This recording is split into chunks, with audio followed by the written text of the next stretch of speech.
যে বাচ্চাদেরকে আকিকা দিয়েছি সেটা আমি আমার রাসূলের দেখানো পথ অনুযায়ী দিয়েছি।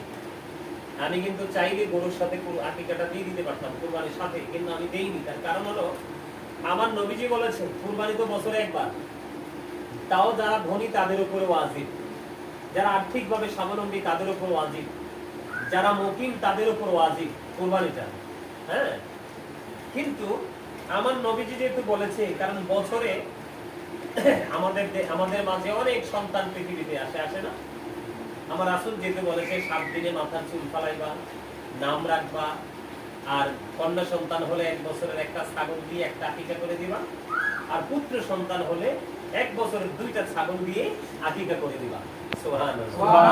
এজন্য আমাকে যদি কেউ প্রশ্ন করে যে হুজুর দেওয়া যাবে না, আমি বলছি যাবে, দিতে পারবেন, কিন্তু সবচেয়ে সুন্দর হলো আমার নবীজি যে রাস্তাটা দেখিয়েছে সেটাই পালন করা আমাদের জন্য কি উচিত।